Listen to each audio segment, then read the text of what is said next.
Ever wonder what going into space is like? To float around, to sleep strapped to a wall? To be one of those people who is helping to push humanity toward a spaceflight future, while also working to improve the scientific and technological present? It takes years to organize a space mission, and hundreds of people are involved in preparing the astronauts and the spacecraft. Astronauts are pivotal to the success of a mission, and flight opportunities are limited. Being selected for a space mission is a rare opportunity granted to the best of the best. Astronauts must be highly trained to venture into space, and the job is a grueling yet incredibly inspiring one like no other. Almost everyone has a question or two about living in space. From eating to sleeping to staying fit, even mundane tasks aren't without hair-raising challenges. What is it like going on a spacewalk? Some astronauts have said there's no words to describe this experience. Well, today we hope to answer some of your space questions from someone who's been there firsthand, astronaut Sunita Williams. I'd like to ask you, there are hundreds and thousands of pilots out there, but only about 100 astronauts. How did you become a part of this elite group, and did you always know you wanted to become an astronaut? Well, thank you, and it's really great to be here with everyone today. And the quick answer is no. It was a little bit of happenstance and a little bit of surprise, a dream come true, if you want to say that. I sort of fell into this profession. Of course, when I was growing up, my dad's a doctor, my mom is a do everything type of person, and so they instilled in me and my brother and sister the spirit of you can do anything you want to do, and sort of stumbled upon the Naval Academy, which was a great opportunity. I had no idea what I was getting into, but it was sort of at the recommendation of my older brother who went there, and ended up finding that I loved flying helicopters as a result of that, and I pursued understanding how they actually worked, and then it became a test pilot, and that sort of led me down the path to looking into becoming an astronaut. So it wasn't until much later in life that I actually found that path and sort of got my way here. So how did you get to the Johnson Space Center? So the story is along those same lines. Went to the Naval Academy because I was looking for school, and actually, the story I tell to a lot of kids is I didn't get in my first choices of college. I did pretty good in high school, thinking that I could go to college probably in Boston and pursue that career. But I didn't get into those colleges, and at 17 I was a little bit disappointed, like, wow, now what am I going to do? My life is over. And like I said, my big brother recommended the Naval Academy, and I looked at it, and not too seriously, because of course as a young Indian girl I had really long hair, and I knew I'd have to cut my hair, and that was going to be another shocker. But I ended up going and did cut my hair and learned a whole lot about leadership and followership and teamwork. And it seemed like it was a really, unbeknownst to me, a really good fit. And I was a swimmer when I was there, and thinking I was going to be a Navy diver, because that seemed familiar, again, something familiar. And this is something that I talk to a lot of kids about. You have your ideas of what you think you know and what's familiar to you, and then you get thrust into something that's very unfamiliar. I didn't get that billet because I wasn't the smartest guy to pick that billet up. But I got into aviation and started flying helicopters. And then I went to test pilot school. Test pilot school brought us down here to Johnson Space Center, where I met some astronauts, John Young in particular, who actually landed on the moon, and talked about flying some type of helicopter vehicle to practice. And I was like, wow, I have that skill. So, so maybe I could come here and use my skills. Maybe we'll go back to the moon. Maybe we'll do something crazy like that in space. So here I am. Sunita, tell us how you train to go into space. I know there's a lot of preparation before you go up there. Tell us a little bit about the training. Yeah, it's pretty extensive. Nowadays we're flying to the International Space Station on a Russian Soyuz spacecraft. So what that means is there's a lot of international travel, because we have to know how to operate and use and fly in the different partners, vehicles, and modules. On the International Space Station we also have a European module and a Japanese module, and we operate a Canadian robotic arm. So there's a lot of different countries that we go to to do part of our training. So it usually takes about 2.5 years. A big chunk of that training is how to operate the vehicle that's going to take you to space and bring you back home. And when I first started, it was the space shuttle, the US space shuttle, so we did that training here in the United States, but now it's the Russian Soyuz. And so we do a lot of training in Russia in preparations to launch in Kazakhstan on the Soyuz spacecraft. So it's pretty busy, and it's everything from what you would expect, classroom stuff for how orbital mechanics, how the spacecrafts are going to fly, to computer systems, because the whole space station is run on computer systems, to the simple things like how the toilet works and how to make food, to all of the science experiments that are from universities and all our partner agencies and schools. So it's pretty complicated. But it's a lot of fun. Every day, if you can imagine, every day is different. Barely any day is the same. So you go to work and you look at your schedule and think of, what am I going to do today? Am I going to learn how to do a spacewalk? Am I going to fly the robotic arm? Am I going to learn how to fix a toilet? So also, you have to know it all, everything right? is different. Yeah, and it's a lot of fun.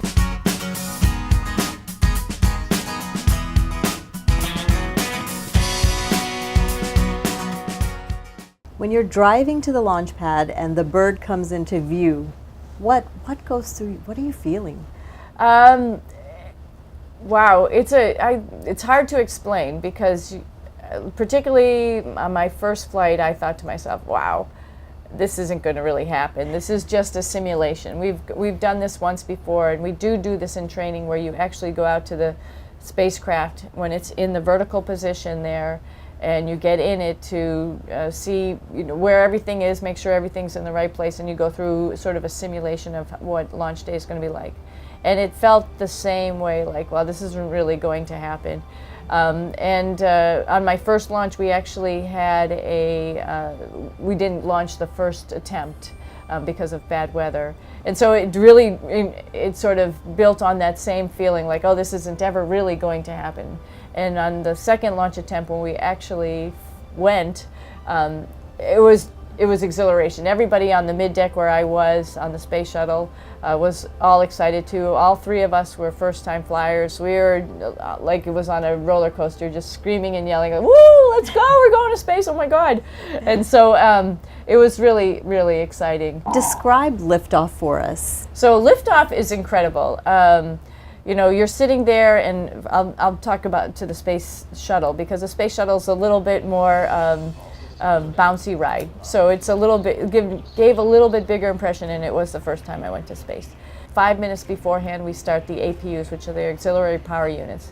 Those are smaller engines that are just moving the hydraulic control system to move the flight controls.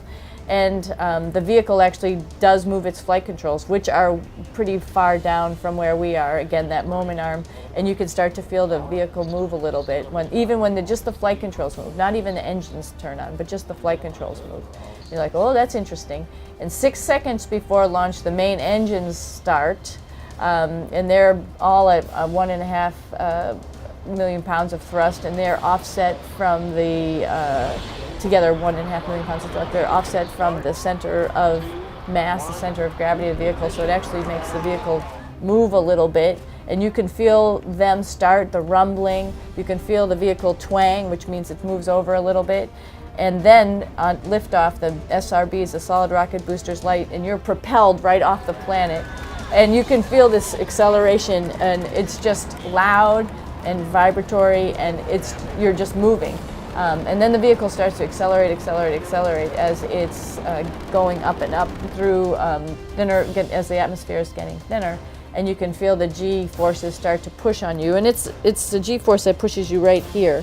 It makes it a little bit difficult to breathe for maybe about 15 to 30 seconds or so. But you've talked about this with other people who have flown before. They told you about it, so you know not to be panicked. Just hang on there, and then you'll be able to breathe. And then the SRBs, 1.5 minutes, come off the vehicle, and you hear this explosion, and the ride gets smooth, but the acceleration continues. The whole time just laughing and just going, oh my God, I'm actually in space. It only took 7.5-8 minutes to get here, and it was very loud. There was a lot of fire. It was very rumbly, but now I'm here. And then it just gets calm. And then it's calm. the first night launch in quite some time. It was pretty spectacular from what I heard. Folks watching it were pretty amazed at how fiery it looked. But you know, the view up in the corner there, that's inside, and it, you know, for us inside, it was a great ride. A little bumpy. We were hooting and hollering the whole way up. It was a long time for a bunch of us, and it was a lot of fun. When you're looking out the window, staring into the darkness of space, what goes through your mind? That we're all really lucky that we live on our little planet Earth, because there's a lot of space out there that is really uninhabitable.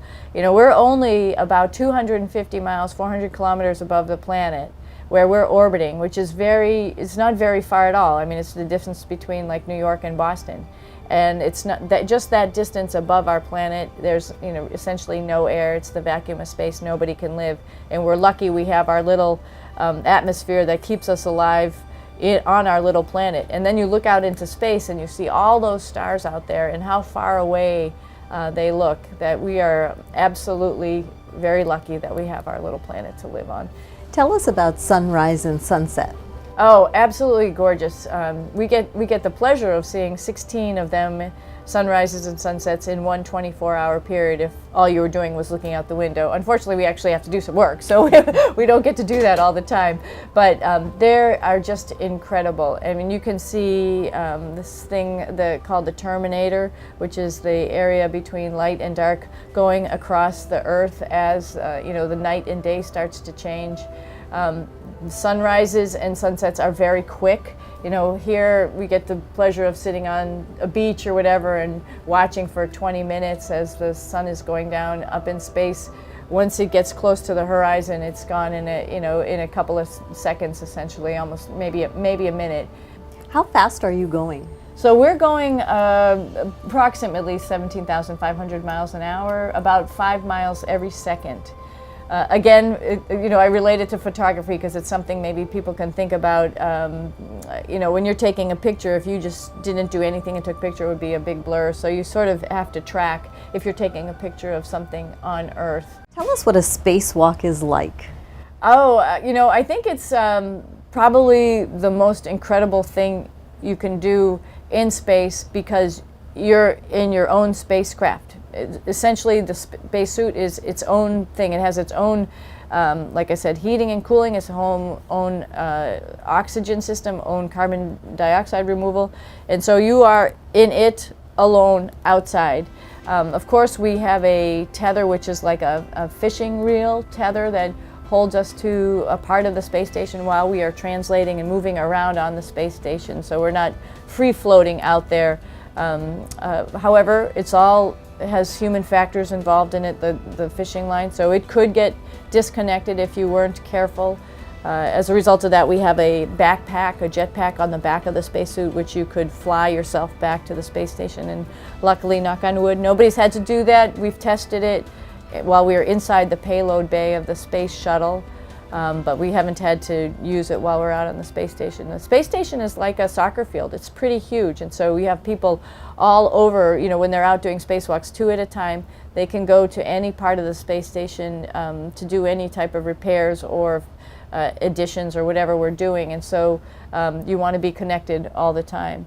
And one of the most incredible things you can do in a spacesuit is look in any direction. Here in the space station itself, we have windows, but they generally look down, so you're looking down at the planet, or maybe out to the side a little bit. You can see the edge of the planet into space. In the spacesuit, it's you in this helmet, and so you can hold on to one part of the space station with a hand, and you can turn around and look whichever direction you want. You could look out into the vastness of space. You could look down toward Earth. You could look anywhere you want. You could be on top of the space station looking down at the space station and the Earth below it. You can be on one end of the space station, on like the ends by the solar array, and looking back all the way toward the whole football field of the space station and seeing the curvature of the Earth behind it. And so your view is up to you, and I think that's one of the most incredible things. Now, I will say it's also dangerous, and but when we're out there, you have a task to do, and so most everybody's, you know, obviously very serious and they're doing their task. On the space station, it's huge, it's very complicated. So every now and then we do have false alarms as well as real alarms where maybe some electrical box is not working quite right, a circuit breaker pops or something, and it might be on a really big box that's outside on the space station. And we had a couple of those on both flights. Some false alarms that we have a fire detector that went off, and so it wakes you up in the middle of the night and you just have to get up out of your sleep station and gather together and assess whether or not this is real or not. So it makes your heart beat a little bit.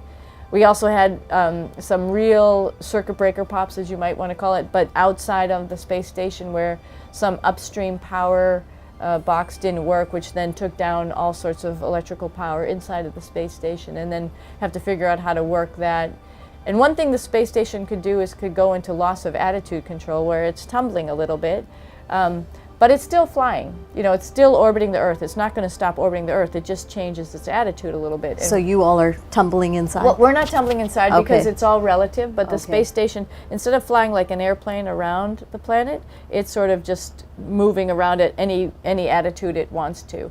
And what's a little bit scary about that is you might lose communication because we're talking through a satellite back down to the Earth, and our antenna might get out of range of the satellites. And some of the things we have to worry about in space are fire.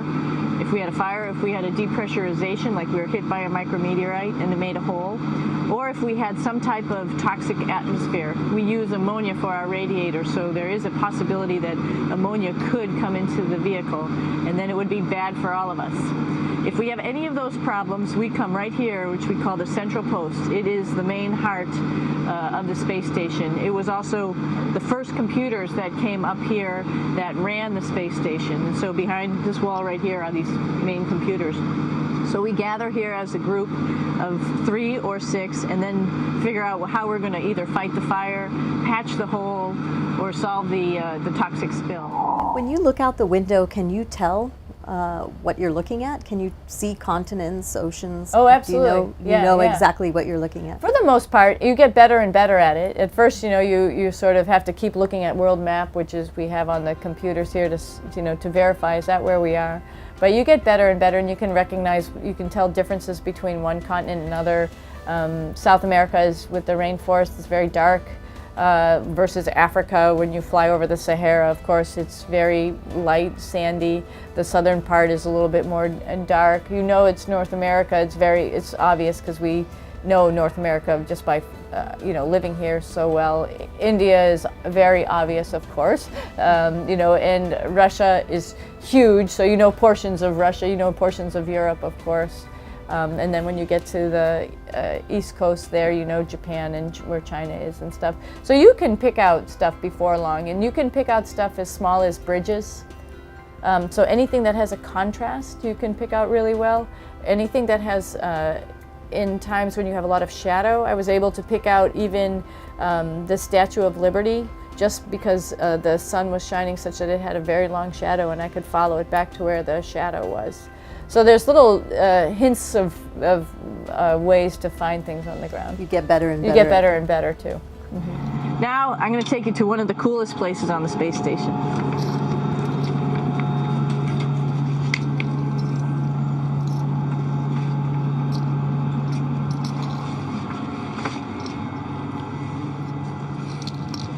It's like a glass-bottom boat. This is the cupola. It sticks down below the space station. It's one of those places you find yourself hanging out in all the time because all you want to do is look back at our planet. I think some questions I had were about what do you do in your free time? And you can't help but want to just come to the cupola and look outside as much as you can. And a lot of folks, I play this game with myself about where we're flying over the Earth. Try to come in here and just guess. After being here for a little while, you can sort of figure it out. You can tell different cloud types over different continents. You can tell different soil types over different continents.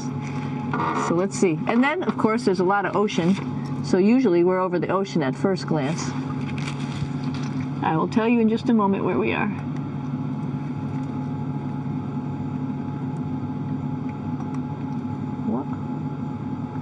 There we go. Oh, right now we are right over Africa. It's a little bit cloudy, as you can tell, but we're right over the continent of Africa. Sunny, do you get to exercise in space, which I believe you do because you actually ran the Boston Marathon in space? Tell us about that. Yeah, we have a bunch of exercise equipment up here, and it's sort of mandatory, not just if you want to do it. It's like, for the most part, people are exercising about 2 hours a day, an hour of aerobic and an hour of some type of resistive exercise, weightlifting type of thing. So yeah, I did run the Boston Marathon on my first flight on the treadmill vibration isolation system, essentially a fancy name for the treadmill that we had up here. Now we've replaced it with the T2. And part of the reason I ran that was, first of all, I had to get on it anyway because we need it for both loading, because it pulls you down. You're in a harness connected to essentially bungees which pull you down to the treadmill, and so every time you jump up it pulls you back down, and so that provides loading for your bones and your muscles and your hips and your feet as you're striking the plate as you're running, as well as aerobic fitness.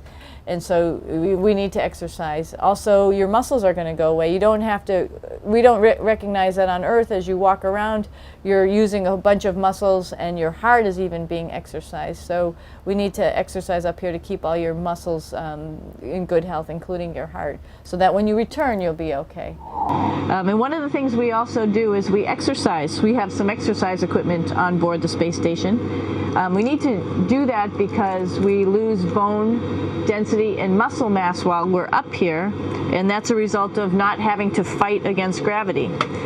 So how we keep ourselves in shape are with a bike, a treadmill, and a weightlifting machine. This is the bike. You notice the clip pedals, so all you need to do is actually clip your feet in, and then you can start pedaling.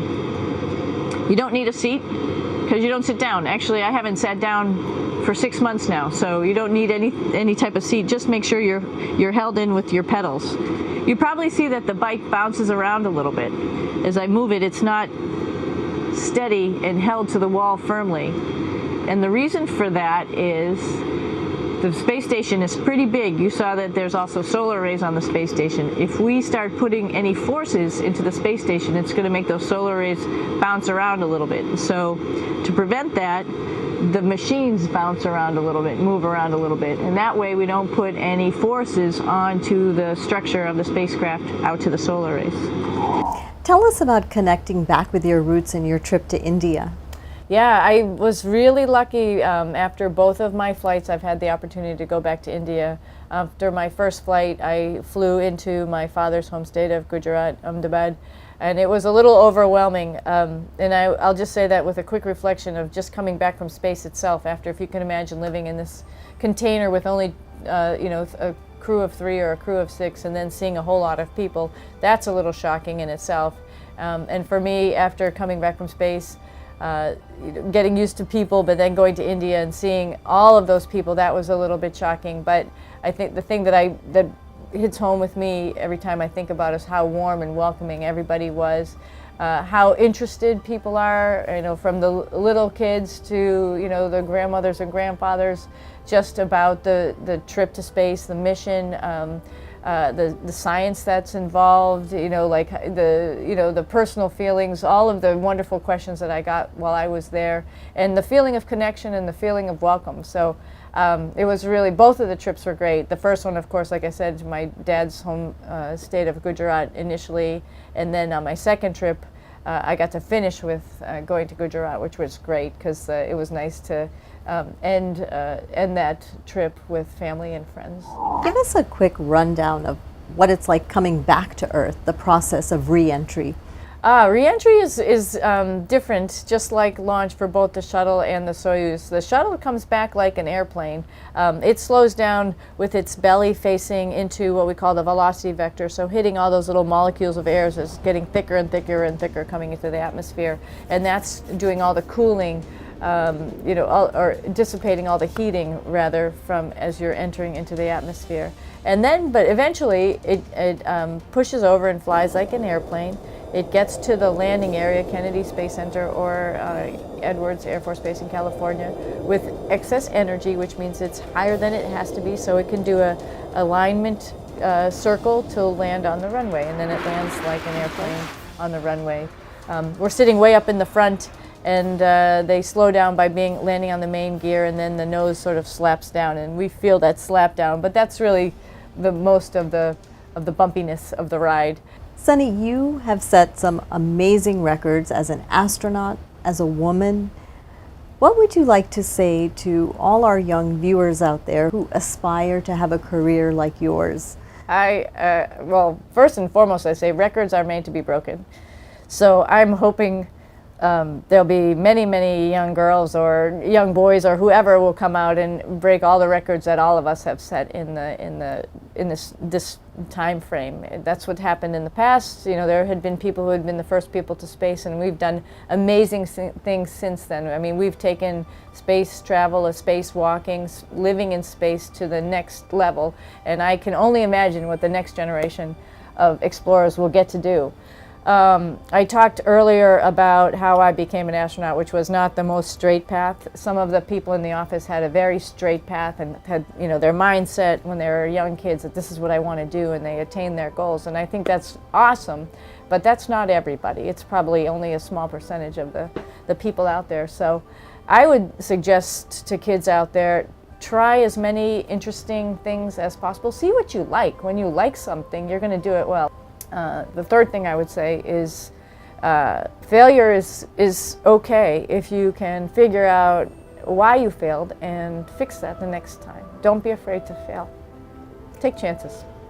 Where do you see the future of space exploration, and do you believe there's other life out there besides us? I can't tell you. I thought so, but I thought I'd ask anyway. Well, I think we're on a really interesting time right now. I mean, we're, you know, the first guys who went to space, of course, Yuri Gagarin, Alan Shepard, John Glenn, those guys sort of set the stage for the next group of all of us that are in space in low Earth orbit. You know, they did it the first time. We've added so much to it. We've sort of perfected it. We are here. We're doing it. We're actually doing experiments up in space now to work on the next spacecraft that's going to go to the next farther place, be it maybe back to the moon, onto an asteroid, onto Mars. I think all those things are really possible because everything happens in a stepwise process, and we're just on that journey. And we've come so far in the last 2 decades in technology. How could you not think that we're going to take the next step? So I think the future of space travel is going to explode before too long, and the kids who are in, you know, junior high and high school right now, or elementary school for that matter, are going to have a lot of cool stuff to do in the future. I'm sort of jealous, but psyched for them. Sunny, thank you so much. I think your name, Sunny, fits you perfectly. Bright, beautiful, and so inspiring. Thank you. And it was a pleasure to talk to you, and we learned so much. I know our viewers are going to learn so much about space exploration and determination and courage from you. Thank you. Thank you. It's been a pleasure. Thank you. Space exploration and life out there in the great beyond have always captured the human imagination.